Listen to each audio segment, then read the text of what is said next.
அஸ்ஸலாமு அலைக்கும். Welcome to my channel Lasra vlogs. எல்லாரும் எப்படி இருக்கீங்க? நல்லா இருக்கீங்கன்னு நம்புகிறேன். அல்ஹம்துலில்லாஹ் நாங்களுமே ரொம்ப நல்லா இருக்கோம். ஸோ இன்றைக்கி வந்து ஒரு ரெசிபியோடு மட்டும்தான் வந்திருக்கேன். எப்போதும் வ்ளாக் அது இதுன்னு போட்டு இப்படியே எனக்குமே கொஞ்சம் போராக இருக்க மாதிரி இருந்தது. ஸோ ஒரு சேஞ்சுக்கு ஒரு ரெசிபி மட்டும் இன்றைக்கி உங்களுக்கு வீடியோவாக ஷேர் பண்ணலாம் அப்படின்ட்டு தான். ஸோ தம்ப்நெயில்லே பார்த்துருப்பீங்க என்ன ரெசிபி அப்படின்ட்டு. தலச்சேரி பிரியாணி தான் நான் இன்றைக்கி வந்து உங்களுக்கு ரெசிபியாக ஷேர் பண்ணியிருக்கேன். இது நான் வந்து செஞ்சிருந்தப்போ ரொம்ப டேஸ்ட் ரொம்ப நல்லா வந்துருந்துச்சு. கண்டிப்பாக இந்த வீடியோ உங்களுக்கு யூஸ்ஃபுல்லாக இருக்கும். ஸோ வீடியோ வந்து ஸ்கிப் பண்ணாமல் கடைசி வரைக்கும் பாருங்கள், ஓகேவா? சேனல் இன்னும் சப்ஸ்கிரைப் பண்ணலைன்னா மறக்காமல் சேனலுமே சப்ஸ்கிரைப் பண்ணிக்கோங்க. ஸோ வீடியோக்குள்ளே வந்தாச்சு. இன்றைக்கி வந்து பிரியாணி பண்ணுறதுக்கு நான் 3/4 கிலோ அளவுக்கு சிக்கன் எடுத்திருக்கேன். இது எப்படின்னா நம்மளுக்கு பிரியாணிக்கு எடுக்கிற மாதிரி பீஸாகவே இருந்தாலே ஓகே தான். 3/4 கிலோ அளவுக்கு சிக்கன் எடுத்துகிட்டு நல்லா க்ளீன் பண்ணிவிட்டு தேவையான அளவு உப்பு, ஒரு டேபிள் ஸ்பூன் அளவுக்கு இஞ்சி பூண்டு, ஒரு சின்ன குட்டி டீஸ்பூனில் மஞ்சள்தூள் அண்ட் வந்து அதே டீஸ்பூனில் 2 டீஸ்பூன் அளவுக்கு மிளகாத்தூள். உங்கள்கிட்ட எந்த பிரியாணி மசாலா யூஸ் பண்ணுறீங்களோ அந்த பிரியாணி மசாலாவே எடுத்துக்கோங்க. ஹோம்மேடு மசாலாவாக இருந்தாலும் சரி, பேக்கெட் மசாலாவாக இருந்தாலும் சரி, நீங்கள் எது யூஸ் பண்ணுறீங்களோ அதில் 2 டீஸ்பூன் அளவுக்கு எடுத்துக்கோங்க. 2 டீஸ்பூன்கிறத உங்களோட டேஸ்ட்டுக்கு ஏற்ற மாதிரி ஒரு ஸ்பூன் அளவுக்கு கூட இது பண்ணிக்கலாம். அதுக்கப்புறம் ஒரு டேபிள் ஸ்பூன் அளவுக்கு தயிர், ஒரு பாதி மூடி லெமன், இது எல்லாத்தையும் சேர்த்து இது நான் கொஞ்சம் நேரம் மிக்ஸ் பண்ணி வச்சிடுறேன். மசாலாலாம் ரொம்ப அதிகமாக சேர்க்கணுன்னு அவசியம் இல்லை. நம்ம வந்து நார்மலாக பிரியாணி பண்ணுறதுக்கு மசாலாலாம் நிறைய போடுவோம் இல்லையா? இதுக்கு அந்த மாதிரி தேவையில்லை. கொஞ்சம் கொஞ்சம் சேர்த்தாலே போதும். அதுக்கப்புறம் தாளிப்பில் வேறு கொஞ்சம் மசாலா இது பண்ணிக்க போகிறோம். ஸோ இதை வந்து மசாலா எல்லாத்தையும் பெரட்டி நான் கொஞ்சம் நேரம் மேரினேட் பண்ணி வச்சிடுறேன். அதுக்கப்புறம் தாளிப்புக்கு தேவையான மசாலா. கிரேவி தாளிக்கிறதுக்கு 4 பச்சை மிளகாய் எடுத்திருக்கேன். ஒரு கைப்பிடி அளவுக்கு இஞ்சும் பூண்டும் சேர்த்து எடுத்திருக்கேன். இதை பல்ஸ் மோட் விட்டு தண்ணி எதுவும் சேர்க்காமல் கொரகரப்பாக அரைச்சி எடுத்துக்கணும், ரொம்ப பேஸ்ட் பண்ணாமல். ஸோ இதுதான் கிரேவியில் நம்ம சேர்க்க போகிறோம். இது வாசனை ரொம்ப நல்லாயிருக்கும். உங்களுக்கு காரம் அதிகமாக வேணும்னா இன்னும் 2 பச்சை மிளகாவும் எடுத்துக்கோங்க. ஸோ இதை இந்த மாதிரி கொரகரப்பாக அரைச்சி எடுத்துக்கிட்டாச்சு. சிக்கன் வந்து நம்ம இது பண்ணி வைக்கும்போது இஞ்சி பூண்டு பேஸ்ட்டு சேர்த்துருக்கிறதுனால நான் ஒரு கைப்பிடி அளவுக்கு மட்டும் இஞ்சும் பூண்டும் சேர்த்துருக்கேன். நீங்கள் அதில் வந்து மசாலா பெரட்டாமல் டைரெக்டாகவே தாளிக்கலாம். நான் வந்து இந்த தடவை இது கொஞ்சம் மசாலா அதில் சேர்த்து பெரட்டிட்டு அப்படியே இதில் சேர்க்குற மாதிரி ரெடி பண்ணியிருக்கேன். நீங்கள் அந்த மாதிரி செய்யாமல் தாளிப்பில் நீங்கள் சிக்கனை மட்டும் போட்டு அதில் எல்லா மசாலாவுமே போட்டுக்கலாம். அதுவுமே டேஸ்ட்டு நல்லா தான் இருக்கும். ஸோ இந்த பேஸ்ட் ரெடி பண்ணதுக்கு அப்புறமா ஒரு கடாயில் 1.5 டீஸ்பூன் அளவுக்கு நெய்யும் 2 டேபிள் ஸ்பூன் அளவுக்கு எண்ணெயும் சேர்த்துருக்கேன். இது நல்லா ஹீட் ஆனதும் 2 கைப்பிடி அளவுக்கு நல்லா நீட்டாக கட் பண்ண பெரிய பல்லாரி வெங்காயத்தை பொரிச்சு எடுத்துக்க போகிறோம். நம்ம வந்து தம் பிரியாணி இது பண்ணதுக்கப்புறம் லாஸ்ட்டாக கார்னிஷ் பண்ணுறதுக்காக வெங்காயம் பொரிச்சு போடுவோம் இல்லையா? அதே மாதிரி தான். ஸோ அது நல்லா பொரிச்சிட்டோம். நல்லா கலர் மாறி வாசனை நல்லா வந்ததுக்கப்புறமா இதை வேறு ஒரு பிளேட்டில் எடுத்துக்கலாம். வெங்காயம் பொரித்து எடுத்ததுக்கப்புறமா அதே ஆயிலில் வந்து காஞ்ச திராட்சையுமே நான் வந்து போட்டு பொரித்து எடுத்துக்கிறேன். முந்திரி வேணாலும் சேர்த்துக்கலாம், அதுவுமே டேஸ்ட் நல்லாயிருக்கும். முந்திரி, திராட்சை இந்த மாதிரி வெங்காயம் பொரித்து எடுத்துக்கலாம். நான் வந்து வெறும் காஞ்ச திராட்சையும் வெங்காயமும் மட்டும் பொரித்து எடுத்திருக்கேன். இந்த மாதிரி நல்லா பஃப்னு உப்பி வந்து அந்த லேசாக கலர் வந்து ப்ரௌன் கலர் வந்ததோடு எடுத்துருங்க.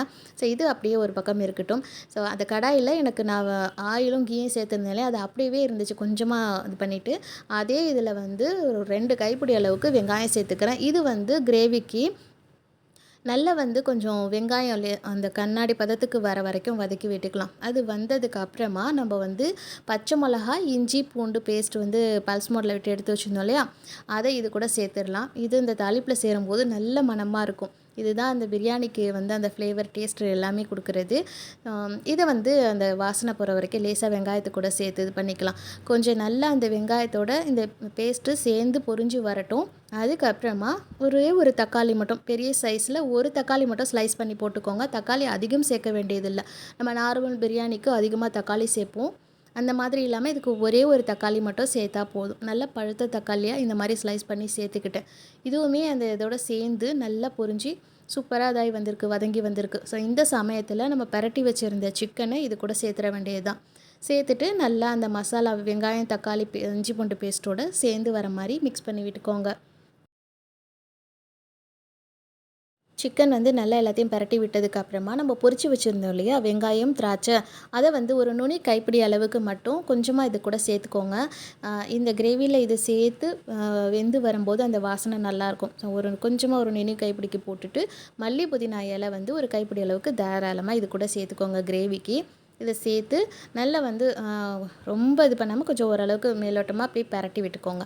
நல்லா பரட்டி அது கூட சேர்ந்து வரட்டும். அந்த வெங்காயம், திராட்சை, இந்த மல்லி புதினாவோட ஃப்ளேவர் எல்லாமே அந்த மசாலாவோட சேர்ந்து வரணும். ஸோ இந்த அளவுக்கு நல்லா பரட்டிட்டு ஒரு லிட் போட்டு க்ளோஸ் பண்ணிக்கோங்க. நல்லா வந்து சிம்மில் அடுப்பை வச்சுடுங்க. சிம்மில் வச்சுட்டு ஒரு 15 மினிட்ஸ் போல் அப்படியே இதாகிட்டு இருக்கட்டும். அந்த சிக்கனில் இருக்கக்கூடிய தண்ணிலாம் நல்லா வெளியாகி அந்த கிரேவி பதம் சூப்பராக ரெடி ஆகிடும். அதோடு அப்படியே வச்சிடுங்க. அதுக்கப்புறமா நம்ம ரைஸுக்கு ரெடி பண்ணிக்கலாம். இந்த மாதிரி ஒரு பாத்திரத்தில் 1 டீஸ்பூன் அளவுக்கு நெய்யும் ஒரு 1.5 டீஸ்பூன் அளவுக்கு ஆயிலும் சேர்த்துருக்கேன். இது நல்லா ஹீட் ஆனதோட பே லீஃப் இருக்கு இல்லையா, பிரியாணி இலை ட்ரை லீஃப், அதுவும் பட்டை, கிராம்பு, ஏலக்காய் எல்லாமே கொஞ்சம் பட்டை, கிராம்பு, ஏலக்காய்லாம் கொஞ்சம் நிறையவே சேர்த்துருக்கேன். இலை வந்து 2 போட்டிருக்கேன். கொஞ்சம் ரொம்ப பொரிய விடாமல் லேசாக பொரிஞ்சால் போதும். இது கூட மல்லி இலை மட்டும் கொஞ்சமாக இது கூட சேர்த்துருக்கேன். அந்த வாசத்துக்காக சேர்த்துருக்கேன். இது வந்து ரொம்ப எதையுமே வதங்க விட்டுற வேணாம். சிம்லேயே வச்சு அந்த ஆயில் ஹீட் ஆனதுக்கப்புறம் போடுங்க. அது கூடவே நான் வந்து சீரக சம்பா ரைஸ் வந்து களைஞ்சிட்டு எடுத்து வச்சுருக்கேன். 3/4 கிலோ அளவுக்கு எடுத்திருக்கேன். சேம் சிக்கன் என்ன குவான்டிட்டிக்கு எடுத்தனோ அதே அளவுக்கு தான் சீரக சம்பா ரைஸுமே எடுத்திருக்கேன். 3/4 கிலோ அளவுக்கு. ஸோ இதை வந்து அந்த பொரிஞ்சிகிட்டு இருக்கிற அந்த ஸ்பைசஸோடு சேர்த்து பரட்டி விட்டுருக்கோங்க. மீடியம் ஃப்ளேமில் வச்சு ரைஸ் வந்து அந்த நெய் ஆயிலோட அந்த மசாலா அந்த இதோட சேர்த்து அப்படி லேசாக அப்படி பொரிஞ்சு வர மாதிரி வச்சுக்கோங்க. அடுப்பை சிம்மில் வச்சுட்டு அரிசிக்கு வந்து நம்ம 3/4 கிலோ எடுத்துருக்கோம்னா அதுக்கேற்ற மாதிரி வடிக்காமல் 3/4 பதத்துக்கு அரிசி வர்றதுக்கு தண்ணி எடுத்துக்கோங்க. நான் வந்து இந்த கப்பில் 1.5 கப் அளவுக்கு எடுத்திருக்கேன். இது எப்படின்னா நம்ம வடிக்கக்கூடாது. ஏன்னா கொஞ்சம் தாளித்த மாதிரி ரைஸ் இது பண்ணியிருக்கோம் இல்லையா, வடிக்காமல் அப்படியே 3/4 பதத்துக்கு வந்ததோட அந்த தண்ணி ட்ரை ஆனதோட நம்ம தம்மில் வைக்கிறதுக்கு தான். தேவையான அளவு உப்புமே சேர்த்துக்கோங்க. இது நல்லா கொஞ்சம் அப்படியே கொதித்து வெம்பி வரட்டும். ஹை ஃப்ளேம்லேயே வைங்க. அப்போ தான் அந்த தண்ணியோட ரைஸ் வந்து சேர்ந்து வெந்து வரும். அரிசி வந்து எதில் நான் அளந்து போட்டேன் 3/4 கிலோக்குன்னா, கால்படி கப்பு இருக்கும் இல்லையா, காப்படி சுண்டு அப்படின்னு சொல்லுவாங்களே, அதில் வந்து 2.5 கப் அளவுக்கு நான் போட்டிருந்தேன். ரைஸ் கப்பில் அளக்குறீங்கனாக்கா 3 கப் அளவுக்கு இது போட்டுக்கோங்க, நம்ம சாதாரணமாக ரைஸ் கப்பில். ஸோ அதுக்கு 1.5 கப் அளவுக்கு தண்ணி சரியாக இருக்கும். நான் எடுத்த அந்த கப்போட இது வந்து ஃபுல்லாக வந்து 250 ml இருக்கும். அந்த இது கூடவே வந்து இன்னொரு 300 ml அளவுக்கு தண்ணி கரெக்டாக இருக்கும். இது நல்லா எம்பி வந்ததுக்கப்புறமா பாதி மூடி லெமனை புழிஞ்சி அப்படியே இறக்கி வச்சிட வேண்டியதுதான். நான் சொன்னேன்ல, வடிக்க வேண்டியதில்லை. ஸோ இந்த அளவுக்கு 3/4 பதத்துக்கு ரைஸ் வந்து அந்த தண்ணியோடு சேர்ந்து பின்னி வரணும். ஏன்னா மீடியம் ஃப்ளேமில் வைக்கக்கூடாது அடுப்பை. ஹை ஃப்ளேமில் வச்சிங்கன்னா தான் அது கரெக்டாக இருக்கும். தண்ணியெல்லாம் சேர்ந்து அது 3/4 இதுக்கு வந்துடும். இப்போ நான் வந்து ஒரு கடாயில் வந்து கிரேவி ரெடி பண்ணியிருந்தேன் இல்லையா, அது ரெடி ஆகிடுச்சு. கொஞ்சம் அகண்ட பாத்திரமாக வேணுங்கிறதுக்காக இந்த ஒரு பாட்டில் நான் வந்து கிரேவியை மாற்றிக்கிட்டேன். நம்ம இறக்கி வச்சுருந்த அந்த ரைஸ் வந்து 3/4 பதத்துக்கு கரெக்டாக இருக்குது, இந்த தண்ணியோடு அப்படியே சேர்ந்த மாதிரி. இந்த நேரத்தில் நான் வந்து ரைஸை வந்து அந்த கிரேவியில் 2 லேயராக பிரித்து நான் வச்சுக்கிறேன்.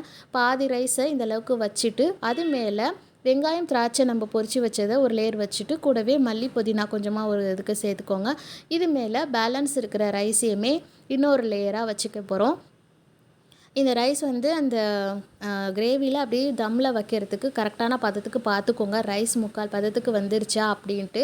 இல்லைனா லெமன் சேர்த்துருக்கோம் இல்லையா, அப்புறம் வந்து மலராது, அதாவது சாஃப்டாக வராது, அரிசி பதமாகவே உள்ளக்க இருக்கும். அதனால தான் நீங்கள் வந்து ரைஸை ஒரு தடவை கையில் எடுத்து நசுக்கி பார்த்துக்கோங்க. ஸோ இன்னொரு லேயர் வச்சுட்டு பேலன்ஸ் இருந்த பொரிச்ச வெங்காயம், திராட்சை அண்ட் மல்லி இலை, புதினா இலை சேர்த்து அப்படியே தம்மில் வச்சிட வேண்டியது தான். இது ஒரு 15 நிமிஷம் மட்டும் தம்மில் இருந்தால் போதும். சரியாக 15 நிமிஷம் சிம்லேயே வச்சுருந்துட்டு ஆஃப் பண்ணிட்டேன். இப்போ ஓப்பன் பண்ணும்போது பார்த்திங்கன்னா கிரேவி ஃப்ளேவர் அண்ட் வந்து பொரிச்ச வெங்காயம், திராட்சையோட இது ஃப்ளேவர் எல்லாமே சூப்பராக ரொம்ப நல்லா வந்துருந்துச்சு. ரைஸ்மே வந்து பார்த்திங்கன்னா உதிரி உதிரியாக ஒன்றோட ஒன்று ஒட்டாமல் நல்லா மலர்ந்து வந்துருந்துச்சு. இதை வந்து ரொம்ப மிக்ஸ் பண்ணாமல் அப்படியே மெதுவாக பரட்டி விட்டாச்சு. என்னோட அந்த நான்ஸ்டிக் கடாயில் பார்த்திங்கன்னா ரைஸோடு சேர்த்து போடுறதுக்கு குவான்டிட்டி சரியாக இருக்கான்னு இந்த மாதிரி பாத்திரத்தில் மாற்றிக்கிட்டேன். பிரியாணி பாட்டிலேயே சேர்த்த மாதிரி வச்சுருந்திங்கன்னா இன்னும் நல்லா இதாக வரும். ஸோ இதை வந்து ஒரு பிளேட்டுக்கு எடுத்து வச்சுக்கிட்டேன். சூப்பராக வந்துருந்துச்சு. இது மேலே பொரிச்ச வெங்காயம், திராட்சை, மல்லி இலையெல்லாம் போட்டு இது பண்ணிங்கன்னா இன்னுமே நல்லாயிருக்கும். ஸோ ரொம்ப நல்லா வந்துருந்துச்சு. சீரக சம்பா ரைஸில் அந்த வாசனையும் சரி, இந்த கிரேவியோட வாசனையும் சரி, சாப்பிட்றதுக்கு ரொம்ப நல்லா வந்துருந்துச்சு. சிக்கனுமே ஜூஸியாக சூப்பராக வந்துருந்துச்சு. ஸோ கண்டிப்பாக இந்த வீடியோ உங்களுக்கு பிடிச்சிருக்கும் தான் நினைக்கிறேன். நீங்கள் இன்னும் ட்ரை பண்ணலேண்டா மறக்காம இந்த மாதிரி ஒரு தடவை ட்ரை பண்ணி பாருங்கள். சிக்கன்லேயும் செய்யலாம், மட்டன்லேயும் செய்யலாம், உங்களோட விருப்பம் தான். நான் எனக்கு சிக்கனில் செஞ்சிருந்தது ரொம்பவே நல்லா வந்துருந்துச்சு. இதுக்கு சைட் டிஷ் வந்து நான் அன்றைக்கி ஆனியன் ரைத்தா தான் பண்ணியிருந்தேன். பச்சடி, கத்திரிக்காய் பச்சடி, பேரிச்சம்பழ பச்சடிலாம் வச்சு சாப்பிட்டா ரொம்ப நல்லாயிருக்கும். நான் அன்றைக்கி ஆனியன் ரைத்தா மட்டும் தான் வச்சுருந்தேன். ரொம்பவே டேஸ்ட்டு நல்லா இருந்துச்சு. இதுக்கு இது காம்பினேஷன் செம்மையாக இருந்துச்சு. ஸோ வீடியோ வந்து உங்களுக்குமே பிடிச்சிருக்கும் அப்படின்னு நினைக்கிறேன். கண்டிப்பாக ட்ரை பண்ணி பார்த்துட்டு எனக்குமே கமெண்ட் பண்ணுங்கள். ஸோ உங்கள் ஃப்ரெண்ட்ஸ் அண்ட் ஃபேமிலிக்குமே வீடியோஸ் வந்து ஷேர் பண்ணுங்கள். இன்னொரு வீடியோவில் பார்க்கலாமா? அது வரைக்கும் தேங்க்யூ. அஸ்ஸலாமு அலைக்கும்.